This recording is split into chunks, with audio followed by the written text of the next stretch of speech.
Time to learn something new. We have been working with our 5 parry, the arm extended, the upper arm parallel to the ground, so that as you lift into your 5, you lift any threatening blade over your head, passing the energy beyond. Lower, squeeze, lift, up and around, squeeze, hand out of the way, allowing the pendulum blade to lift itself back up into position, leaving your upper arm where it is. You'll notice you have a very quick and fast forehand cut and a very powerful Moulinade reverse cut. From here, sometimes instead of doing this, but I'd wanted you to learn this first because it develops tremendous dexterity with the blade and it is the more useful parry. But sometimes you'll lift up into this parry. You can refer to this as Sixte, S-I-X-T-E, from the saber, or some people like to call this 5A. 5 and 5A. Doesn't matter what you call it. The important thing is make sure your upper arm is still parallel to the ground. So here's your arm here. But what you do is you bring the hand slightly across the body, releasing the fingers so that your hand comes even with your shoulder. Then you are defining the outer limits of your body, which is all you need to be concerned about, and aren't wasting your time by going over here. So from here, leave your upper arm here, simply cross it slightly in front of the body so your hand comes even with your shoulder. And you'll have a very fast forehand cut and a very powerful reverse cut. And we'll practice from 5, shoulder, protect the head, cut the chest, lift up into Sixte, and come back around. Let's get Bob in to help us out. Good, so our distance, engage. I'm going to step in where I've been turning and lifting to 5 and lowering, squeeze, lift. Very powerful cut. Here, Bob's very fast, so I am simply going to lift. Now notice, let's do this again. Back to here, Bob. I simply cross my hand over and lift. Notice how I am covering throughout this stroke and up to the other side. So our drill will be, Bob cuts my head, I cut his shoulder, he cuts my head, I cut his chest. He comes back to my head and I parry Sixte. Notice how this is still in front of me. This is parallel to the ground. And up and around. Good, so we have 2 very full Moulinade cuts. Very quick parries, very full, flowing Moulinade cuts. All right? Practice that because we're going to apply it. You've got a bright, shiny new parry. Let's work on something that's going to give you a chance to practice this. Also, I want to change the pattern you're working with. We've been working with our nice X and 4, high, low, low, high. I want to change that to an X and 3, which simply means the X begins on this side of the body. So I will be cutting shoulder, up and over to hip, up and over to hip, and back to the inside chest line. 3, 1, 2, and 4. Now, the big difference between this is how you defend. Here, when I'm parrying 4, I drop the hand, I lift the hand, I come straight across and drop the hand, and my blade is always sweeping and deflecting, clearing the target area. That's one of our primary safety factors that we've built in. In the X and 3, if I go from 3 to 1, I haven't cleared. So once again, I have to go from 3, lift the hand, the tip will drop, you just move straight across, very easy. If you prepare early, everything is easy. Straight across to 2. Now, I need to get up here to 4. This won't do it.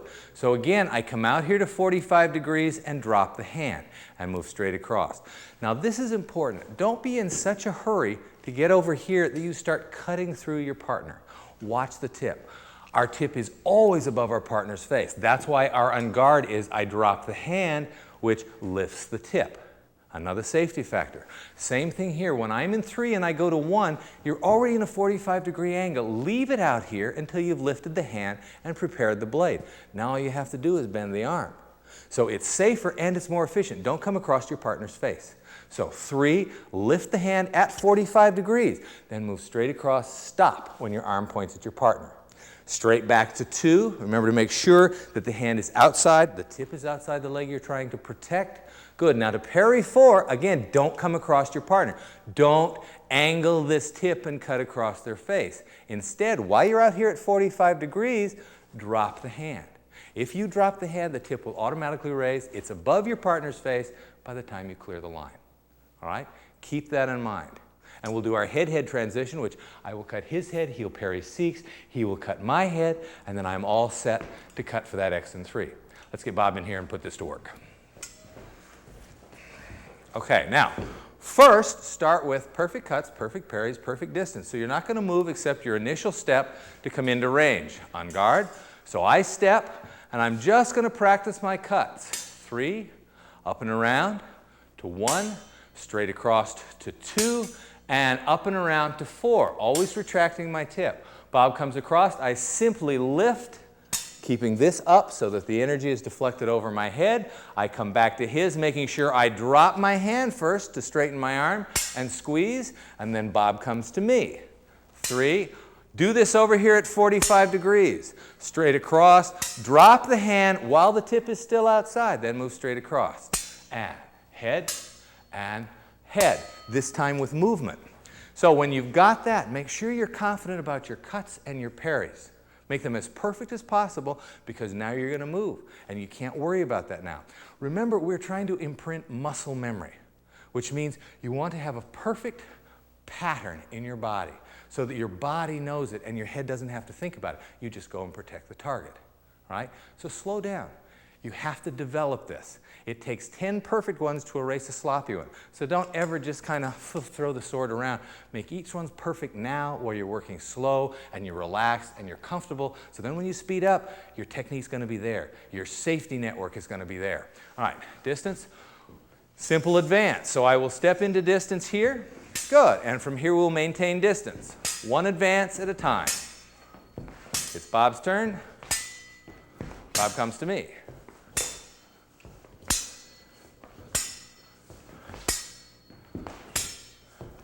Good. Now if you've got that, add the lunges. So we're going to start from out of distance. My first lunge will bring me into distance. I'm going to lunge on my first and last of 4 cuts, just like the X and 4 drill. So I'm going to lunge here.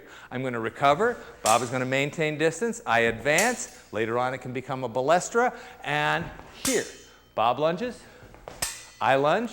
Always dropping the hand first. Good. And high. Maintain the distance. And back off. All right? Same procedure. You'll notice everything is very sequential. That way, each change is one minor adjustment, and it's still supported by everything you've done before. Work on it. In order for you and your partner to get in time, to share a rhythm so that you're able to time your parry to the last second and time your cuts, because the two of you, in order to best tell your story, have to be working together. You want to have a common rhythm first, and then over that you can overlay your character rhythm. We'll talk a little bit more about that later on. For right now, we've been working in a very basic 4/4 time. High, low, low, high. What I want to do is syncopate the rhythm by doubling up on one side. We're still in a 4/4 time, but I'm going 1, 2, and 3. All right? I'm doing a double cut on one side. So we're going to call this the high-low X in 4, meaning I'm going to start in 4. When I switch to the other side, I'm going to go both high and low in 1. Where I was going high and straight to low, I'm going to go high, high, low, then come back for the other one. And we'll do our head-head transition. All right? So from here, I will be parrying 4, moving across, 3, lifting the hand 2. And here's where you're going to want to get gravity to do the work for you. Let the sword do the work. It's perfectly happy to, or you can try to work this. You'll get exhausted. You'll get very sloppy. You'll have a tendency. If you reach with the sword, you'll always go too far. If you move your hand, the blade comes along with it. Remember, this is an extension of you. It is not some foreign article. This is an extension of your arm. So allow gravity to do the work for you. You're going 4, drop your hand, lift your hand, and it'll all happen for you. Straight across to 1, cut the head. All right, our high-low X, let's get Bob in to help. Now again, we're going to start first with just the cuts without moving. So we'll work on perfect cuts, perfect parries.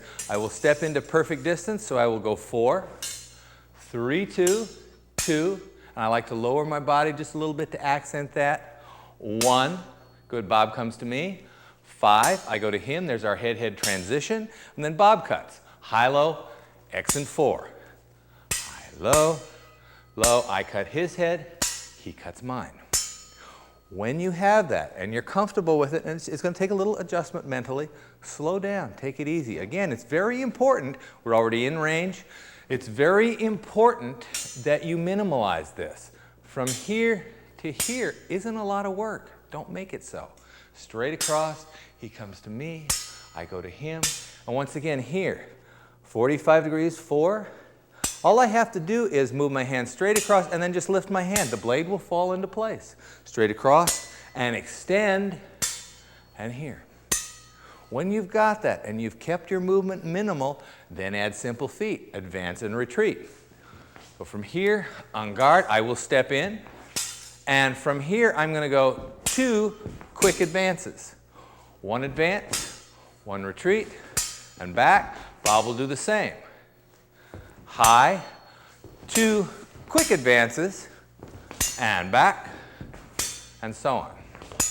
Now, when you've got that, and you've got your feet under you, because remember, this is our foundation for our footwork. The simple advance, the weights in the center, the coiled springs ready to move you, the shock absorbers absorbing and dissipating the energy coming at you.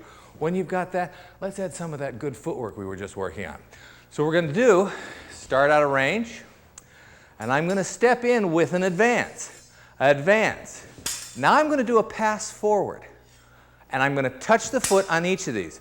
Make sure you don't go beyond en garde, because your last move is a lunge. Then Bob lunges. Then I lunge. As he comes forward with his advance, I simply recover.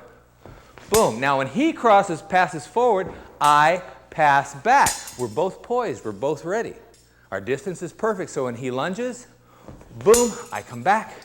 He comes back to me, and we're back out of distance. One last time. That one's a little tricky. Remember, it's advance, pass forward, lunge, recover, lunge, and advances. He passes forward, I pass back, lunge, and back to en garde. Practice. Start slow. Build this into your body. Get used to the idea that when you come here, this move brings you back to en garde. Don't let your body get ahead of your feet. Stay in balance. You're going to find this one challenging. Enjoy it. Now, if we can overload one side for our high-low X and 4, we can do the same thing with a high-low X and 3. We'll begin the X and 3, and we will double up on the other side of the X over here. Now, you're going to find, because it's half time, or double time really, okay, you're doing 2 strokes in what is normally a single count. You're going ta-ta, all right? You're going to have a lot of trouble going from a 4 to a 1. So just like on this side, we're going from a 3, lifting the hand and going to the 2, we're going to teach you another new parry, septime, number 7. It's the last one for now. 4. Now, what I'm going to do, just like over here, I lift my hand and the blade drops. Same thing here. I'm down here in the high line, my hand is low, so I lift my hand and the blade drops. Once again, my hand is up here. I have to release my fingers, just like in a sixth. You could think of this as rotating the tip of a sixth to outside my leg, or you can think in terms of just lift and the blade will drop. But this must cross over. The blade has got to be outside my rear leg and forward at a 45-degree angle. So it is in the same 45-degree angles. I just lift and allow the blade to drop. So high-low, X in 3 is 3, 4, lift the hand, 7, good. And then come straight across to your 2, pivoting the tip. Or if you prefer, you can bring this back up in center and drop it here. And I do, because as you'll notice, it's much flassier. Also, it allows you to bring the tip up and away from your partner, and then lift the hand and it'll fall through here.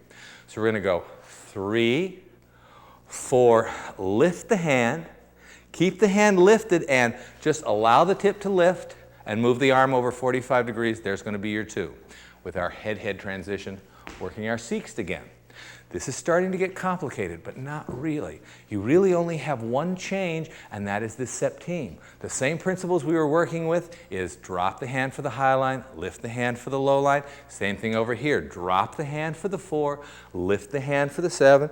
The blade is sweeping. You're going to lift up for your sixth. You already know this. Don't let your mind play tricks on you. It's one simple adjustment with the same principles. The sword is always in front of you. The elbow is always behind the hand. You are always sweeping the target area. All right, let's give this a try. Bob? First, again, start very slowly and get the pattern in your head. So, from here, this is a high-low X in 3, meaning I step in and start in 3. Now I'm going to double cut on one side, so it's 4. Bob lifts his hand to parry 7. Good. Now because I'm going up and around, Bob can go up and around. So he lifts his tip to 2. Excellent. Now, it would be easier to parry a 5 here, but I want you to parry 6 anyway, just so you keep it in mind. So here I'm going to parry 6, and Bob is going to parry 6. Now you notice he's all primed and ready to start this X in 3. So 3 and 4, 7, straight across to 2, up to 6. Boom. Okay? You follow? So, after that, it's the same progression with movement as we had done before. I will step in and 3 simple advances, 4, 7, 2. Bob comes back to me. I come back to Bob. Good. And he moves me back. 3, 4, 7, 2, 6, 6, and then you can mix up the elements as you like. Make up your own piece of choreography. Plan it out. Work in the lunge, work in the padanando, the advance and lunge, the balestra, and work over the pass forward and the pass back. Mix it up. Become your own choreographer and enjoy it. Well, if you've been practicing, your vocabulary is really starting to come together. But it's not going to be complete until we start to address the tip of the blade. What we've been working on so far has been the foundation you're going to need to be able to do all of your cuts, which will then translate as we get a little subtler into push cuts and withdrawal cuts, which is where coming in a pronation and returning in a supination, or coming in a supination and returning in a pronation. These are subtleties that you're going to get to later on. The point is very hazardous. I've been using a theatrical variation of a small sword so that you would be able to see my hand. This is really not a cutting weapon, it's a point weapon. And the reason swordplay evolved into point work is because this is so much faster and so much more dangerous. It only takes 3 fingers worth of steel to kill your man. It only takes 750 grams of pressure to puncture the body. That works out to be about 1.33 pounds. Not much at all. Which means we need to be as safe as possible in our whole working protocol. So we're going to build in yet another safety factor. We've talked about how when we're cutting to the flank side, the side with the weapon, we're working in pronation in our cuts. When we're cutting to the open chest side, we've been working in supination, or palm up. I want to take this same thing that we've been working, because everything we do is connected to everything else. That's the beauty of this system. I'm coming out here, I'm reaching forward. Here's that shake hands, even with the floor position. My vertical for my head cuts, palm down for my cuts to the flank, palm up for my cuts to the chest area. The same thing is going to happen with thrusts. Always the weapon first, always aim with the hand and deliver with the bodies. Make sure you have aimed this weapon before you close distance with a lunge or a step. Never do both at the same time. You're asking for somebody to get hurt. Aim with the hand first. In addition to that, think in terms of the arm coming straight forward and the hand remaining in pronation. You will notice as this comes straight out, my tip is slightly off center. My hand comes forward, but the tip is slightly off. It's just outside my partner. Easy for him to parry, and I'm never really lined up with him. I don't recommend working in center mass. Conversely, when I go to the other side, if I move to supination and extend the hand forward, the audience sees the arm coming forward, driven by the body. It looks very effective, but my tip is automatically out of line. So for right now, as you're developing your skills, anytime you are thrusting to this side, and the targets are the same. In the high line, it is right at the deltoid tricep junction, just outside. And in the low line, it is just under the hips, right at the break where the thigh and the hips meet, right at the hip socket, just under the belt. And on the other side, it is the same. Deltoid tricep and the hip socket. So line it up first. Make sure the arm comes straight forward. You do your partner no favors by going over here. You've broken the illusion, but worse, he has to go chase you, which pulls him out of position in his parry. So the hand is the same. The whole protocol of extending first and then delivering with the leg, and the one safety factor we've built in is all thrusts on the flank side are palm down, all thrusts on the chest side are palm up. And we're going to put that to work in just a minute. So in addition to utilizing our palm down to deviate the point to the outside and our palm up to remove the point to the outside, and you don't need to remove it very far, about the distance of your fist outside of the deltoid tricep or the hip socket down here. I also like to add a little bit more distance in between so that when Bob and I come into en garde, good, and we drop for our engagement, lifting the tip out of each other's faces, I like to shift back. Okay? I'm not really moving anywhere, I'm just shifting back. So now when I lunge, Bob will pick me up because my hand is right here. It appears that he removes the tip, and he does slightly, but my arm should remain here. Okay? But if he drops that blade, I am still in this distance. I am out of range to be able to actually hit him, but I'm in perfect range for him to pick me up because his parry is in front of him. So everything we've done before is still in operation, is still in application. Once again, from here, engage. I started in my engagement, I shift back. Now I do Bob no favors by moving my arm across my body like so, because he's got to come out and get me, which pulls him out of distance. So again, the picture is better if I extend my arm straight forward in the usual position, aim with the hand. I'm still out of range, I can bury it, but if Bob was tightened his en garde just a little bit, he wouldn't even be able to pick me up. Good. And I extend, then I lunge. Boom. Good. For the low line, I'd recover back, aim first, dropping the body, and lunge. On the opposite side, remove back out of distance, aim just outside the shoulder, lunge, and for the low line, down here, lunge. All right? Start with that. Aim it, extend, lunge. And then he does the reverse. So I'll start by doing 4, like I just did, and then it'll be Bob's turn. So Bob will aim with the hand and deliver with the blade. Good. And again, aim with the hand. Now I know where he's going. And deliver with the legs. And aim with the hand and deliver with the legs. I lift my hand and I seem to move him out. And aim with the hand and deliver with the legs. Excellent. When you've done that with a straight thrust, try shifting high line, low line, low line. So you're going to have to shift your hand each time. So rock back, aim, lunge. Make sure you remove the blade from distance so you're not dragging it across your partner's face. Palm up, lunge, coming back, low line, lunge over the top, palm up, lunge. Bob will do the same to me, and high. Good. And high on the opposite side. Aha. Good. And low. And low. Excellent. Give that a try. Straight thrusts. Aim with the hand. Deliver with the legs. Keep the palm down. One last thing. Do not line up your handle with your arm, because what this does is it makes it impossible for you to remove the point. You want to have this just at the base of your fingers, just like in this release where we're doing with our 90 to 60. So I've released the fingers here, so when my arm comes straight forward, the tip is outside in pronation, the tip is outside in supination, and my arm remains the same. You know what I'm going to say? Practice. The first 2 parries that we learned, 3 and 4, are called reaction parries because they're the things that you usually do when something threatens you. All right? They are lateral parries. They move from side to side. What is so effective about point work is it's elusive. It's very hard to find.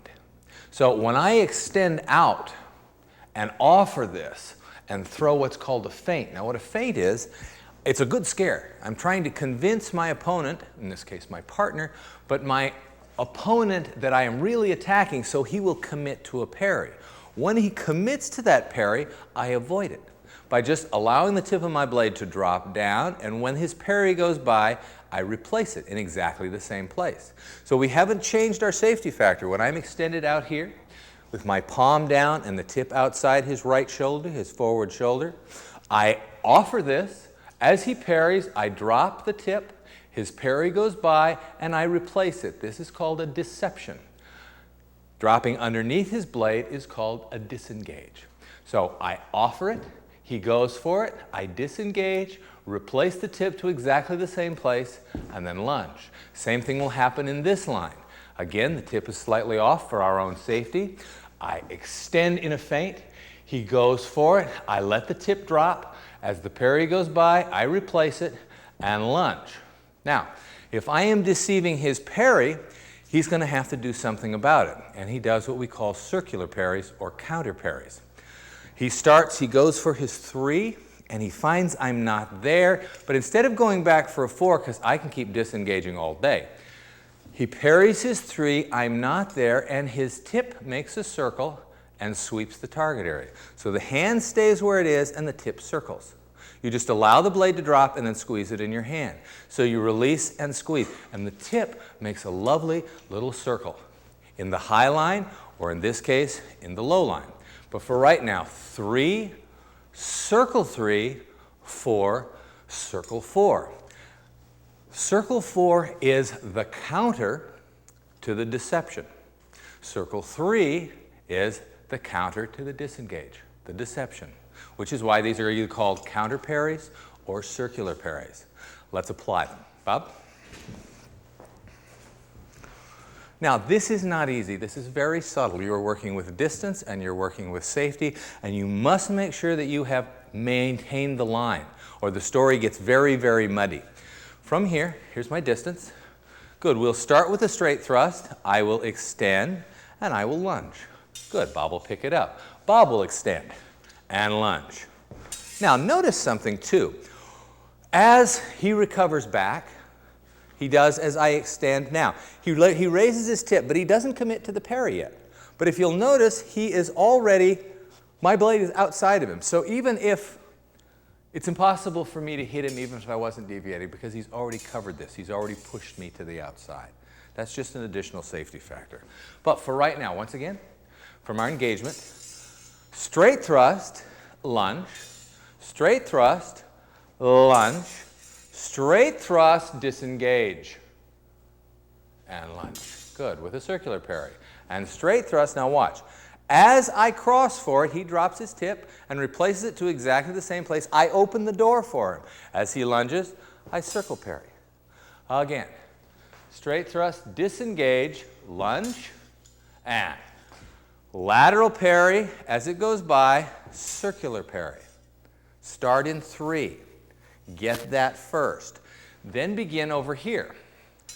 I begin with a disengage underneath and turn my hand into supination. Palm up, still with the tip outside, arm straight forward, and lunge. He parries 4. Now notice Bob allows me to get back out of distance before he lowers that tip. Good, and he lowers the tip across and outside me, never down through my face. He lunges straight, I pick it up.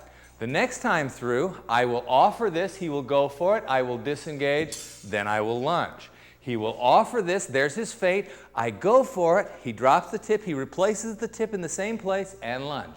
And I circle parry. All right? Thank you, Bob. Remember, the disengage is here.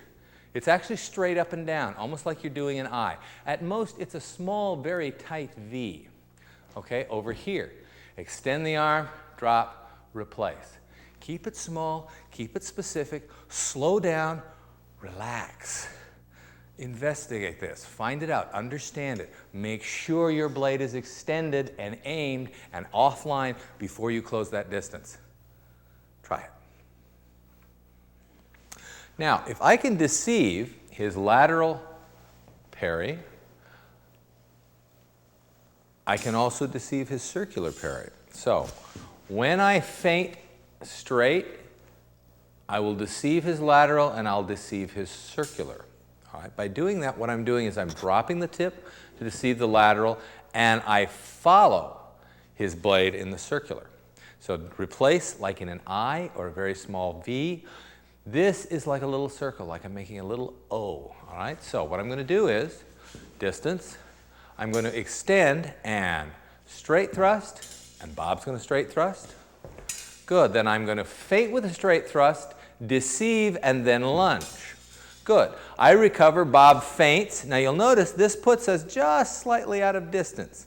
Good, he'll deceive, and when he lunges, I will circular parry.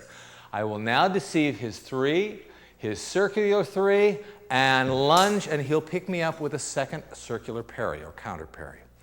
Then we'll go to the 4 line. We'll let Bob do it first. And deception, deception, lunge, and I pick him up with a second circular parry. Into the 4 line, straight thrust, and extend, straight thrust, and feint a straight thrust, disengage, double. Good. Feint a straight thrust, so deceive the lateral, deceive the counter. This is called a double. And as he lunges, I pick him up with my second circular parry. Into the 2 line, down here, feint, well, straight thrust first, and then straight thrust back. Feint a straight thrust. Now I must disengage over the top. Good. So it's like a little teepee. And here he goes over the top and replaces the blade, and I circular parry, always brushing to the outside, and feint, deceive, deceive, lunge, feint, deceive over the top, deceive the circular parry, and lunge. Getting kind of complicated, isn't it? Work with that. Keep it small, keep it specific, stretch your distance just a little bit. Don't get too close. Make sure you aim first. Make sure you're actually slightly out of distance. As you get a little better, you can work to where you can just barely be picked up if you're slow. The key is to work with your partner, to tell the same story at the same time. This is a cause and effect relationship, which, like any other story, when we're telling a story, you have the moment before, you have the action, you have the reaction, and then you have the moment after. These are our storytelling elements. Choreography have got to be story elements. This is a very powerful tool to help articulate your character and to advance the story. Take full advantage of it. Orchestrate it here. Work together on this. Then when you pick up speed, you're still going to have all of those values and all of those subtleties. Give it a try. Well, we've covered a lot of material. You're not going to get this overnight. Be patient. I've structured the information like a private lesson. Each new skill is dependent on the ones that came before. Practice. Practice, then practice some more. Review the tape. Practice.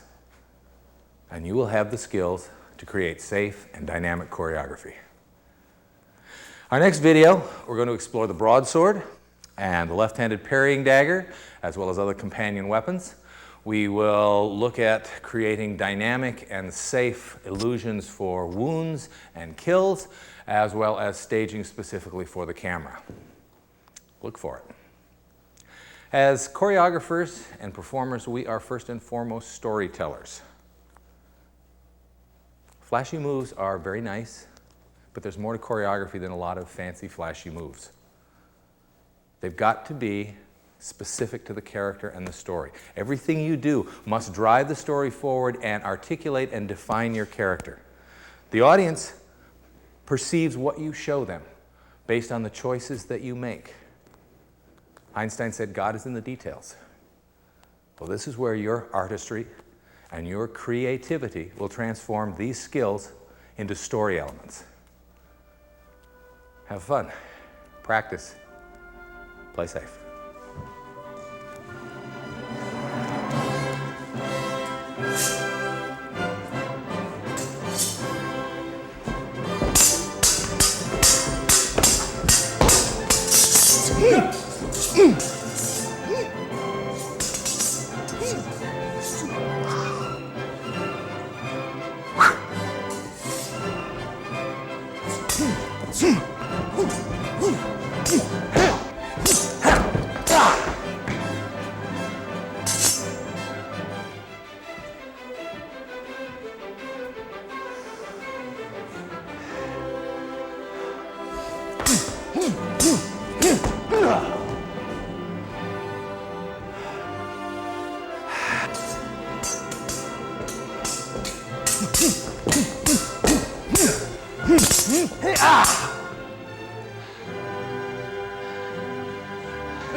Told you that fancy stuff will get you killed.